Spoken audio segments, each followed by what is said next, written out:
dia. Hoje a gente vai falar, dando continuidade, né, aqui ao nosso curso de álgebra vetorial e vetores, né, geometria analítica. Hoje a gente vai falar sobre o vetor definido por dois pontos no plano, né? A gente está trabalhando vetores no R2 e no R3, por enquanto a gente está separando isso entre vetores no plano e vetores no espaço, só que no futuro não tão distante a gente já vai trabalhar, né, com o espaço, enfim, que o plano vai ser um caso particular aqui pra gente, né? Então hoje, sem muito enrolações, eu já vou trazer aqui de maneira até bem direta, né? Se eu tenho dois pontos, um ponto A e um ponto B, eu posso definir um vetor AB desta forma que está aqui, ó. Defino esse vetor AB como sendo a subtração das coordenadas desse vetor. Lembrando, né, que a gente já tinha comentado isso anteriormente, mas esse tipo de vetor, se a gente comparar lá com os segmentos que a gente falou no capítulo 1, A ia ser a origem, né, do que está acontecendo e B ia ser a extremidade. Ou seja, se eu tenho dois pontos e eu quero definir um vetor onde a origem desse vetor é em A e termina em B, ou seja, B é a extremidade, é simplesmente eu fazer aqui, ó, extremidade menos a origem, né? Ou seja, o vetor AB ele vai ser B menos A. Isso aqui pelas operações que a gente viu em aulas passadas, né? Mas de onde vem isso? Ou como que a gente chega, né, a esse tipo de coisa? Usando duas coisas. A primeira é a nossa aula onde eu explico para vocês como que a gente faz para representar vetores no plano, né? Ou seja, eu posso pegar um ponto, esse ponto aqui, né?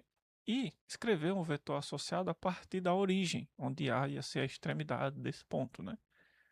Um vetor OA e um vetor OB, no caso, né? Onde seria a origem do plano cartesiano e vai até o ponto, e sim, enfim. Trazendo aqui o nosso plano cartesiano, tá? Para a gente começar a fazer isso. E a outra coisa que a gente vai acabar usando é a regra do paralelogramo. Então, estamos aqui há 0 dias nesse canal sem citar a regra do paralelogramo.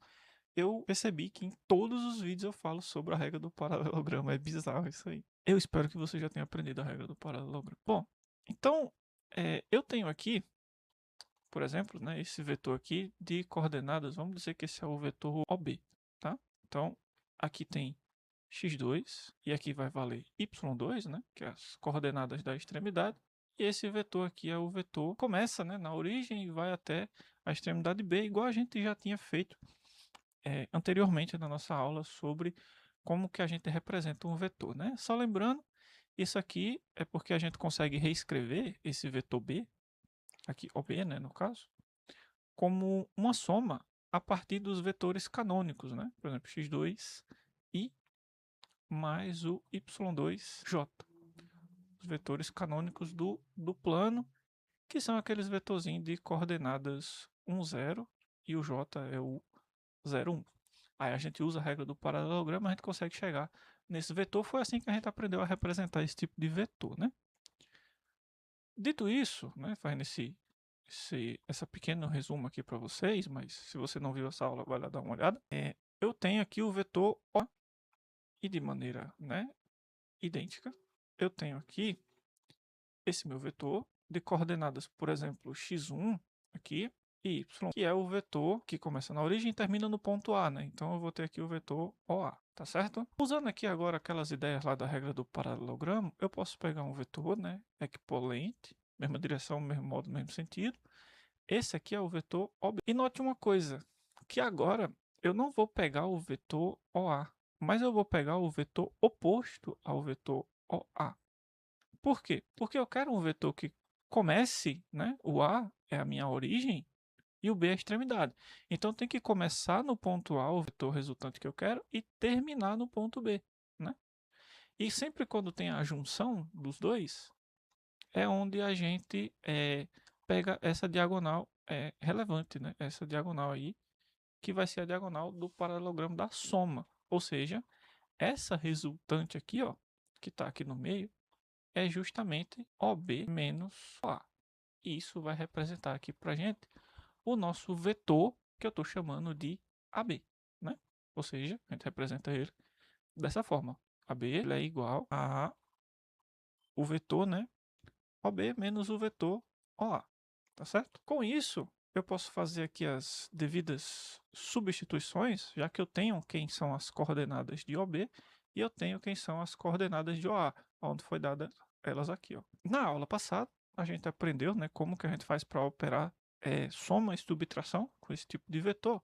É só a gente fazer coordenada aqui a coordenada, né? Então, como é que fica a situação? Ele vai ficar x2 menos x1 é a primeira coordenada do vetor AB, e y2 menos y1 vai ser a coordenada y do vetor AB. Ou seja, né, isso aqui é, como a gente já tinha comentado, b menos a. Que a gente pode dizer também que é extremidade menos a origem, né, se a gente for comparar. Ou seja, o vetor AB nada mais é que b menos a. Né? É assim que a gente vai operar esse tipo de coisa, tá bom? Deixa eu só ver aqui. Ah, tá. Então, como eu já comentei para vocês, né? Ou seja, o vetor AB a gente escreve como sendo aqui, ó, B menos A, tá? Vamos fazer um exemplo para a gente tentar entender esse tipo de coisa também. Seguinte, eu tenho esse exemplo aqui, ó. Dados pontos A, B e C, determine o vetor D de modo que o vetor CD seja igual a meio do vetor AB. Bom, o que é que a gente tem, né? A gente tem que os vetores, sempre que eu tenho dois pontos e eu quero determinar um vetor, eu tenho que identificar quem que é a extremidade e diminuir a extremidade da origem, né? Então aqui, ó, extremidade menos origem, a mesma coisa vai acontecer ali, ó, no vetor AB. Isso é extremidade menos a origem, tá bom? Olha só. Eu tenho as coordenadas do vetor A, eu tenho as coordenadas do vetor B, C e D, ele está dizendo que é um vetor de um ponto de coordenadas genéricas, não são vetores ainda. Então, o que a gente tem que fazer é fazer as devidas continhas e ver quem que vai ser as coordenadas do vetor D que satisfaz isso aqui, ó.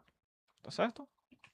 Então, vamos fazer aqui rapidamente. Sabemos que o vetor CD é determinado por D menos C, igual a gente acabou de mostrar, né? Isso é o meio do vetor B menos A. Inclusive, tem livros que nem representam vetores por dois pontos dessa forma. Eles escrevem só assim, ó. Eu não gosto. Eu particularmente prefiro escrever o vetorzinho aqui bonitinho. Substituindo quem que é D, D é o vetor de coordenadas xy menos o vetor C, que tem coordenadas menos 2 e 4, ó, onde ele está aqui na questão. Isso é igual a meio, que multiplica o vetor B, de coordenadas 3 e menos 1, menos o vetor A, de coordenadas menos 1, 2. Tá? Operando aqui as devidas continhas, o que é que a gente tem, né? Eu vou ficar com x, menos por menos dá mais, então vai ficar x mais 2, y menos 4. Vai ser igual a meio, que multiplica 3 menos menos 1, dá mais 1, né? 3 mais 1 vai dar 4. E aqui eu tenho menos 1, menos 2, então vai dar menos 3, certo? Aqui eu tenho agora a multiplicação de uma constante por um vetor. Né? O que é que isso vai entregar para a gente? Meio vezes 4 dá 2, né? Que eu vou ficar com 4 dividido por 2 dá 2. Menos 3 sobre 2. Agora, por igualdade de vetores, dois vetores são iguais quando as suas coordenadas são iguais, né? Ou seja, x mais 2 tem que ser igual a 2, ao mesmo tempo que y menos 4 tem que ser igual a menos 3 meios. Resolvendo aqui, quem que é o número x que eu vou somar com 2 e vai dar 2, né? É 0, né? 0 mais 2 dá 2. Então x dá 0. E aqui eu tenho que y vai ser igual a menos 3 meio mais 4.